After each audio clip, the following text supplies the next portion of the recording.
Hello students, today we are going to see the second part of electromagnetic induction. So if you have seen the previous lecture of the electromagnetic induction, which is the introductory part, we taught how to discuss how to deal with the direction of current, okay, and what exactly is EMF, and if it is a closed loop, then we have the expression for current also, that is EMF by resistance, okay. So today we are going to see some more examples based on electromagnetic inductions and some very important theories like motional EMF and all. So let's start with this. For a moment, I am not putting any heading. I will put the heading at the later stage. Now let us say over here. Say that you have this as a resistive wire, and this is a track over here, and this track is quite infinitely long. Okay. Is long enough, and on this track I have placed a metallic rod over here which can slide over this track, which is also made up of metal or conducting wire. Okay, that means this wire can move on this two tracks like this, and this entire thing is placed in a magnetic field.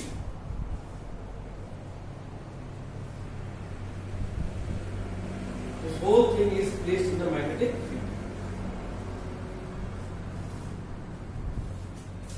Now let's see what is going to happen now. Now suppose I am providing a velocity v to this. So I have given a velocity v to the rod, okay, like this. As soon as I give the velocity v, what will happen? This rod will start sliding. So if this rod starts sliding, this was the loop area. Now when the rod starts moving, the loop area becomes bigger. We are getting a change in area. Plus there is a magnetic field. That means field multiplied by area, that is the flux. So the flux is changing. So if the flux changes, there will be an induced EMF. It's a closed circuit, so definitely there will be induced current. Okay, and what that induced current is going to do? So all that story will follow up one after another. So we will go this in a very stepwise manner. Let us say that initial flux is equal to field multiplied by area, and just to denote the area, let us consider that this length is B and this rod length is L. So I can write here as B times of L into V. So this is my initial flux. Now after time delta t, final flux will be equal to field multiplied by area. Let me write that as A dash, and that is equal to field into length. Then what about the breadth?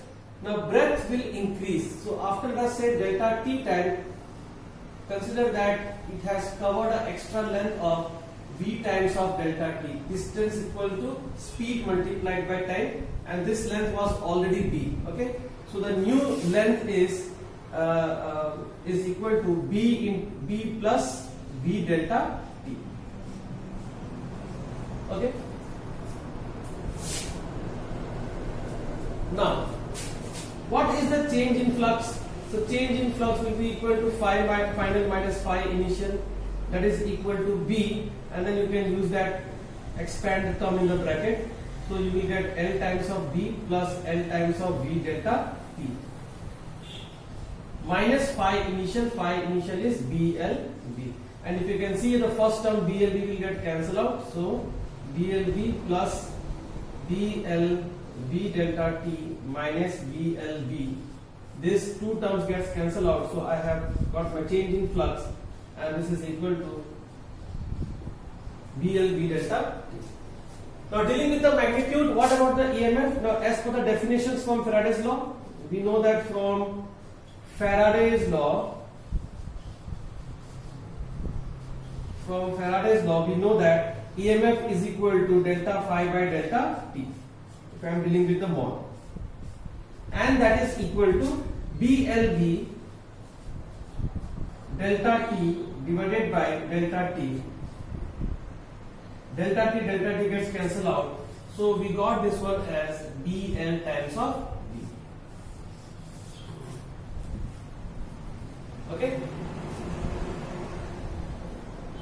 If this is my EMF as BLV, that means it depends on magnetic field, it depends on the length of the rod which is sliding, and also the velocity of the rod which is sliding. Now just keep one thing in mind over here. The length of the rod and the velocity. Look at what is the angle between them. The angle between them is 90 degree. Okay. That is important. Okay, because if I have if this is my length, if this pen is my length, and if the velocity is in the same direction, that means the length and the velocity are in the same direction. Okay, then there will be no induced EMF. Induced EMF will take place only when you move it along a direction perpendicular to it, or along a direction, or in a direction which has a perpendicular component. So suppose if I consider the length of the rod in this direction, and if I continue to move velocity with this, then it will have an angle theta. So this V will have two components, V cos theta and V sin theta. So it is the V sin theta which will come into the expression. Okay. So we are looking for the length and the velocity perpendicular to each other. That is the entire concept over here. But that will be discussed in a later stage also. Right now we are having a formula called BLV. Okay. Okay. So far so good. Now what next? What next is this? With that EMF over here which we have got, there will be a current in the circuit. So let us say what is the current in the circuit.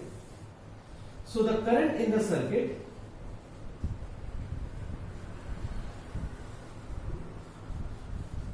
will be given as I will be equal to EMF divided by R, where R is the resistance of the loop. That is equal to BLV divided by R. So this is the expression of current. Now comes the important part. If this is the current flowing in the circuit, definitely it will have some direction, either clockwise or anti-clockwise. Okay. So let's try to find the direction over here. Now what is happening here? You have to understand this very carefully. Let me draw another diagram here for your comprehension.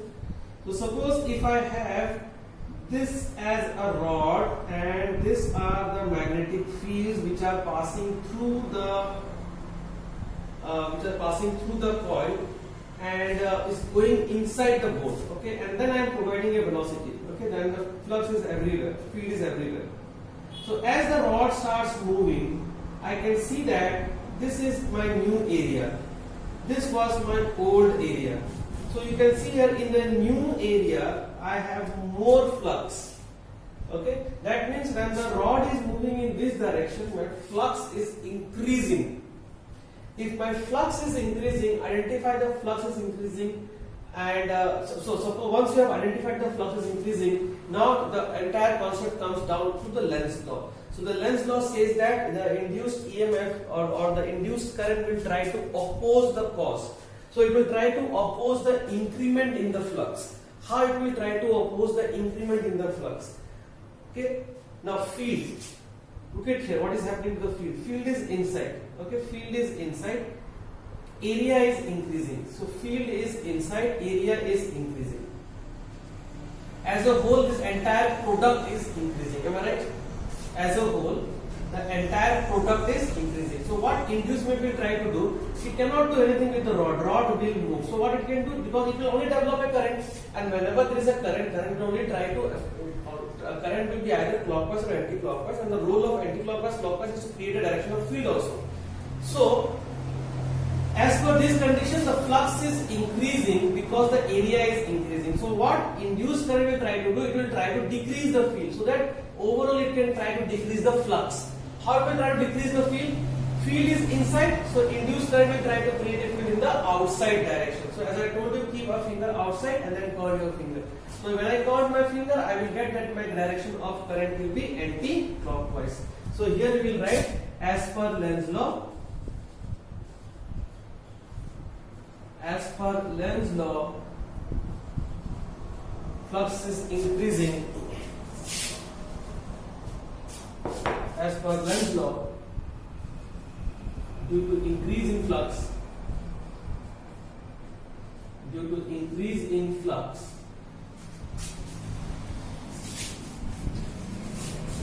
due to increase in flux, induced current will try to oppose it. Induced current will oppose the cause, and hence I'll okay. So from here I am coming here, continuation from there, I am continuing here over there, and hence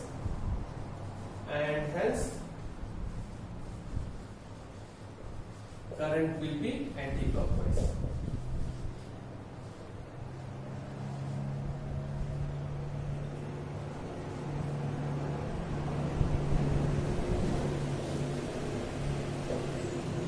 Okay, so we have got direction of current. Now let's see further on. So now let me allow me to introduce the name of this topic. Now, since we are getting some EMF based on some motion of a rod, so the name of this topic is called motional EMF. It's called motional EMF. That means EMF which is caused due to the motion. Okay. So, and its expression, motional EMF expression is BLV, where L and V should have a perpendicular existence. Okay. Now let's go beyond this. Let us draw a fresh diagram and let us try to see this current. What else we can get from all these things? So let's start here.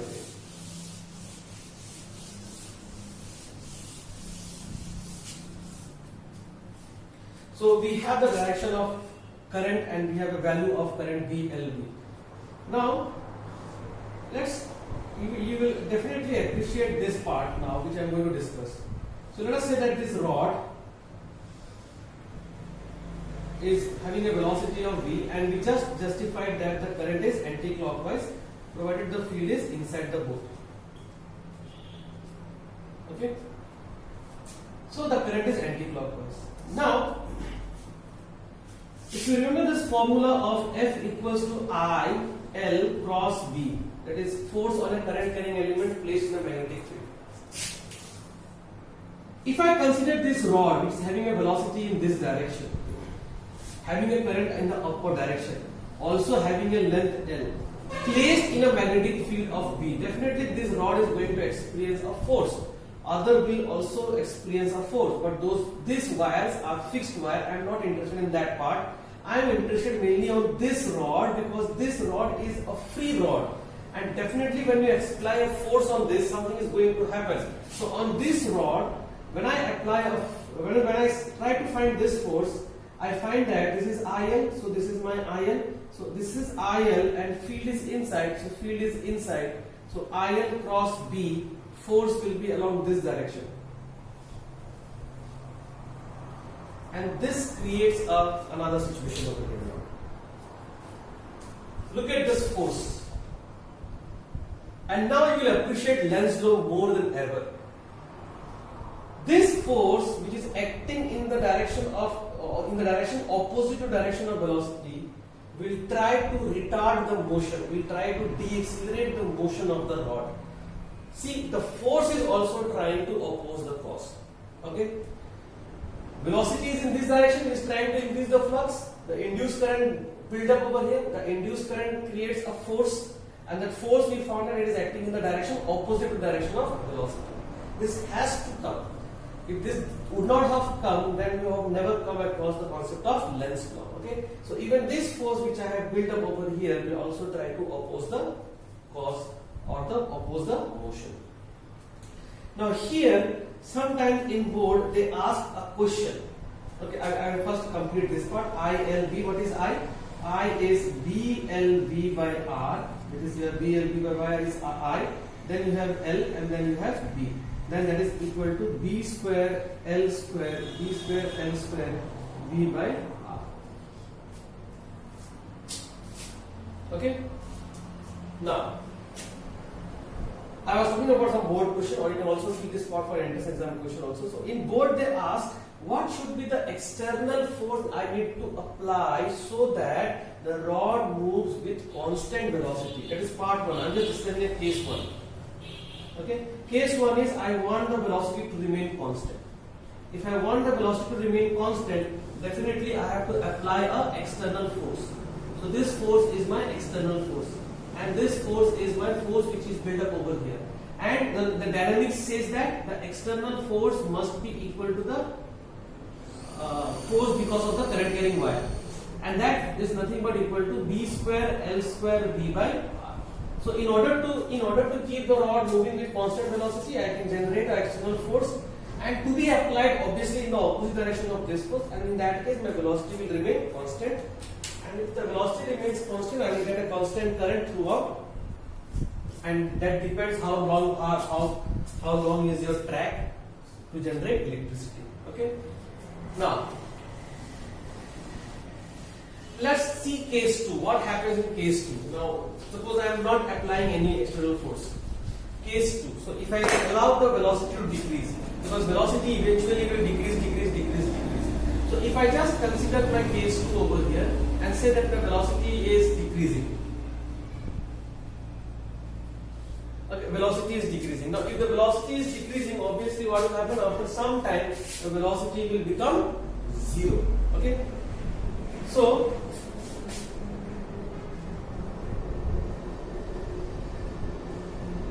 after some time, velocity will become 0. Now here there is a catch. Whenever I teach this in the classroom, I generally ask students that, okay, now what is going to happen to this velocity? The velocity will decrease and finally will become 0.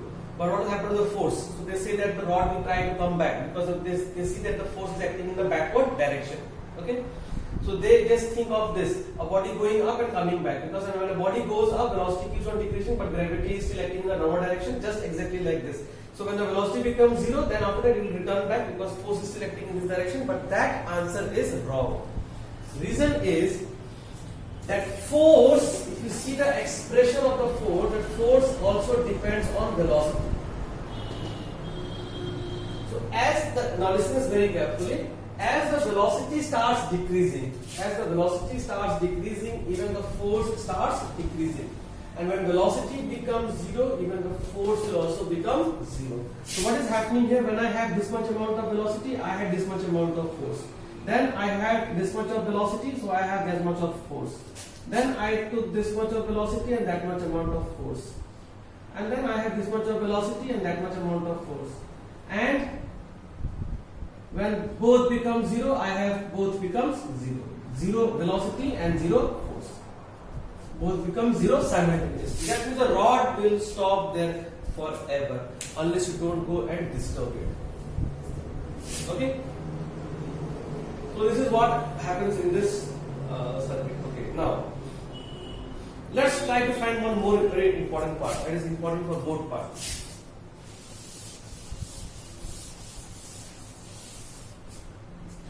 See, you have to arrive till this force, okay, and then after that you just see what is the demand of the question, and you have to, as per that, you have to move around.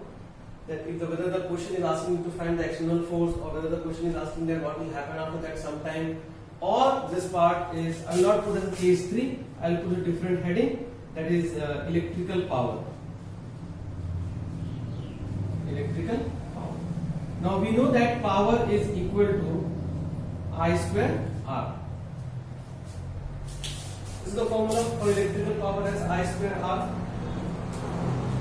Now, what is I? I is equal to PLV divided by R. I was PLV divided by R, and its whole square multiplied by R.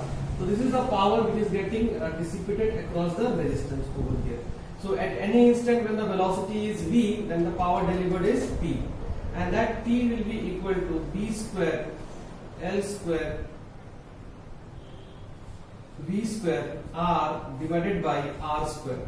One of the R gets cancelled out.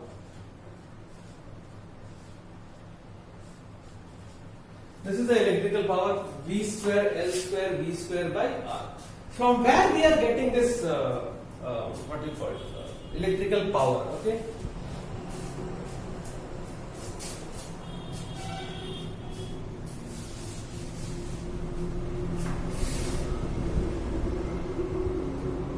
Now look at here this other way around over here. Just try to see in this way also. If you remember the formula for power has one more formula, and that formula is called F dot V. It is force times velocity. If I consider this force as B square L square V by R, B square L square V by R multiplied by this velocity V, I get exactly the same thing. So it is the mechanical power which is getting transferred into an electrical power. It is that mechanical power which is getting transferred as the electrical power. Make a note of this, okay? Because this is the formula for mechanical power. F dot force times velocity is a mechanical power. I square R is the electrical power, okay? And we see that both are same. That means it is the mechanical power which is getting transferred as the electrical power.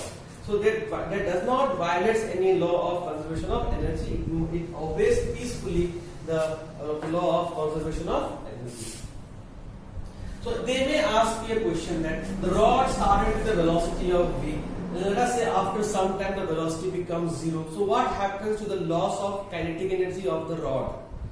The rod has lost a kinetic energy because it started with some velocity and finally the velocity has become 0. So you have to just give the answer that the loss in kinetic energy has appeared as a electrical power energy, okay, or electrical energy across the resistance, okay. So entire thing is obeyed in the light of conservation of energy also.